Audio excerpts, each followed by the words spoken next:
like a breath of fresh air. I had no idea a place like this existed. I knew community centres existed and stuff like that, but I had no idea they'd get so in depth with you and really try and help you to get a job that you want and that you would be suitable for. The fact that I was made welcome, they spent a lot of time with me, the fact that there was a wee cafe here, even just to have a cup of tea, a wee break and get tore in again. There was so much I had to learn and they were willing to give me that information, help me. The Trust gives off a friendly attitude and a kind of welcoming, warm environment for people to come into. All they have to do is walk in the front door and it doesn't take long to realise that this is the place where they need to be to kind of get a new lease on life, kind of give themselves a bit of a boost. What's really nice is that volunteers have started thinking, well, let's just go for it. Let's just plant some stuff. Let's come up with new projects. Let's take this day by day, but really kind of try and move the project forward. I'm glad there's so many people coming in here and using this building and getting taught things as well. That's what it needs. This is a big part of the community. So as with the different people that come and go. The big aspect of it all is it's really enjoyable. Give it a try. It's fun. The people are really nice. There's lots of banter going on. It's the local people taking real community action for themselves. Really what the Development Trust is about, helping people to help themselves, to unlock their talent and potential. Cranhill is one of the areas of multiple deprivation in Scotland, in the bottom 5%, one of the poorest communities, and yet the passion and the energy and the commitment of people who live here, when it's encouraged, can lead to amazing things. Food is like such an important thing for me, and so is community. I want people and food to be at the centre of everything I'm doing. I've got some people who've worked on farms before. We've got someone who's worked with the Forestry Commission before.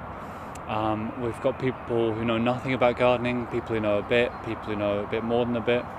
So it's really nice because we're all kind of learning together. I'm not an expert, so we're kind of learning together, and that's been really cool. All sorts of things go on in this building. We have a computer suite that is linked with Glasgow Kelvin College, and the work club mainly happens there. If people can be helped to get into work, then all the stigma and hassle of being on benefits and all the difficulties involved around sanctions are alleviated. There are so many online forms to fill in. And if you don't know your way around a computer, if you don't know how to type, that's a really tough call. They can get their education, they can get a CV made for them, they can get shown how to use a computer, they get shown everything they need just in this building. The services we provide help them get different skills, different certificates. That helps them build up their CV and obviously makes them look better on paper and makes them improve themselves as people for employers. There's a purpose of being in here at a certain time to do a certain job, meet people, talk to them, and help them do something really positive and constructive. And at the end of the day, I go home feeling like I've achieved something. Good afternoon, Cranhill Development Trust. I've acquired loads and loads of new skills. Not maybe new skills, but I've managed to hone the ones that I already have. Telephone skills, reception skills. I had never done reception before, and I'm quite happy with that. And I've had a couple of compliments on how good they were on reception, and I'd never had the chance to date before. So that's definitely a skill I've acquired through volunteering here at CDT.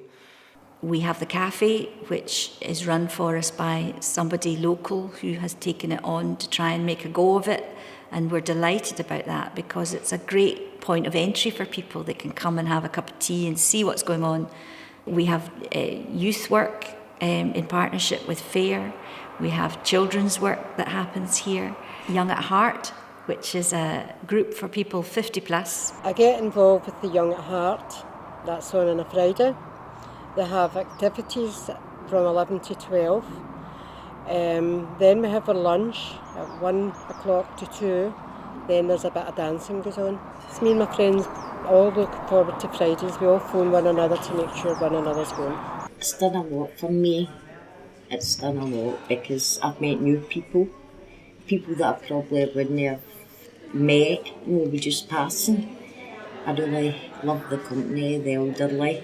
I'm going great with them, so again I can't look forward enough to a Friday coming, so I'm back down being amongst them all. We also have ESOL classes, and we have drop-in advice from CAB, which is particularly for people who are refugees.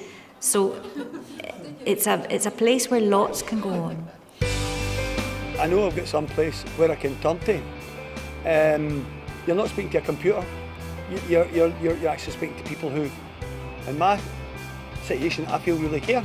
It's a day out, you know, and we pay £2 for our lunch, and that's for the whole afternoon. It's made a big difference in my life. It's really changed me. I think I've become a much better person. That's the way I feel. We've got this space with so much potential, and kind of collectively coming up with ideas for it is just brilliant, and that's a really healthy thing to do, is to kind of imagine and create together. It's all important. It's all about building the bigger community in Cranhill. I'm very excited about the future of Cranhill Development Trust. There's a lot of work to be done, but there are great people here, both local people with skills and passions and staff who, with volunteers, are really determined to make a difference for the future.